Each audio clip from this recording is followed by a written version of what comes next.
This Father's Day story with Jags receiver Collin Johnson and his dad was bound to have some nice father-son moments. But we knew it would be fun when this is how it started. Yeah, man, just spending time with my dad is always great. But I still got to let him know he can't guard me. So, you know. Uh, Brent, I only have one word to settle that turns into two words: lock down. Hey, we're off to a great start here. I love this. For everybody that's watching, if you don't know, Johnny Johnson was a first-round draft pick in 1980. He has a 99-yard interception return to his name, by the way. Played for a decade in the NFL, mostly for the Rams, and played at Texas, is in the College Football Hall of Fame as a defensive back. Meanwhile, his son, Colin here, plays for the Jags, is a receiver. Now, how much of that came about because your dad was going to get you in the backyard and you said, well, I'm just going to be a receiver. I'll catch it against you, or he might not let me catch it against him. It's kind of funny because he played, defense and stuff, but I just figured I just grew to be 6'5", 6'6", and there's not a lot of 6'6" DBs. So I was like, I'll play receiver. So that's how I got my position basically. Well, you went to Texas. Your other son, Kirk, went to Texas. Your daughter has gone to Texas. This is a Longhorn family right here. I mean, I feel like we got to say hook 'em horns or something around here. I mean, you got to be going to Texas. Colin, was there some pressure to go to Texas? Was it just in the blood? I know you were close to your brother, so that was part of it. But give us a little background on how you followed in Dad's footsteps. Yeah, I remember growing up and hearing my dad that he played in the NFL, and the step before the NFL is college, and the college he went to was UT, and then watching the national championship game of Vince Young running the ball in the corner of the end zone against USC. I was pretty much an immediate Texas fan.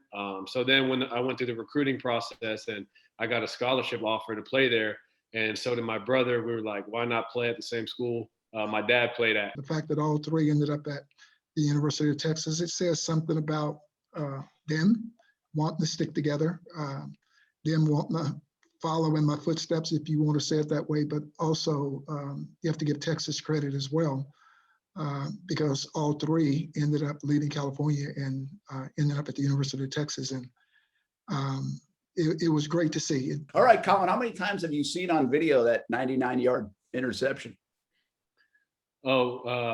Growing up, we used to play, Pop Warner and stuff. My dad was, my coach for a while. Even basketball, my dad was my coach, and he always used to come in and show us his highlight tape. And I used to be like, Dad, why are you always showing us this highlight tape? And he always used to ask us our key takeaways. And then as I got older, I realized like every single play he's playing, very hard. He's going hard, whatever. And then he's basically, the point of him showing us that was like, the things you could always control is your effort on the field. And that's one thing that's really stuck with me. So when I've seen that interception a lot, but the main thing that comes out of that is just effort. His highlights were good, but the effort part of it always stuck with me and still sticks with me to this day.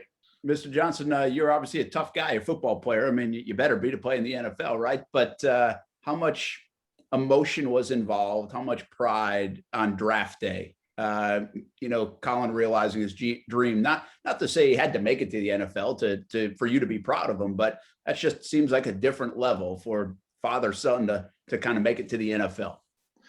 Well, it's special. Not everyone gets, have an opportunity to have that experience.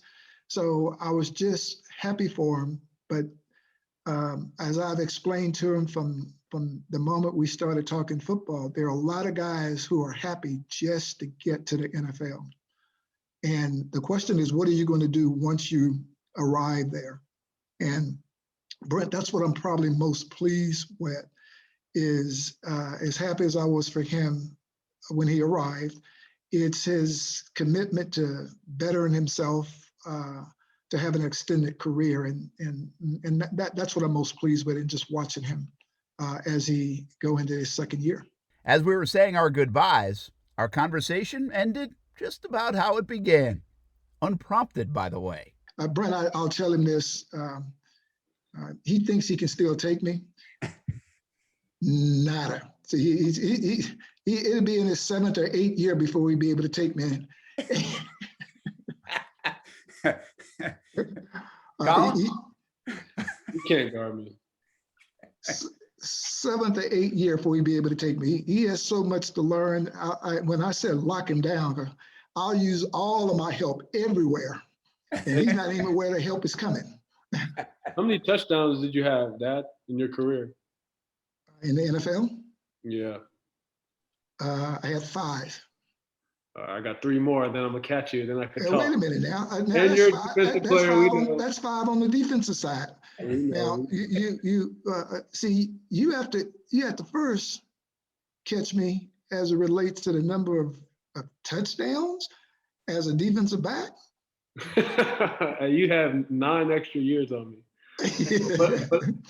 But I got some time. I gotta go prove myself. But you still can. Yeah. You gonna blow that part away. But we'll see if you have one that'll go 99 yards. That's not my. That's not, I got it, Brent. That will be tough.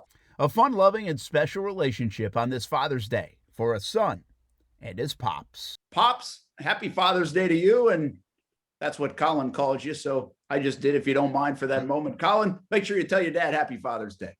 And Pops, happy Father's Day to you too. Thank you, son. Brent, I call him son, by the way.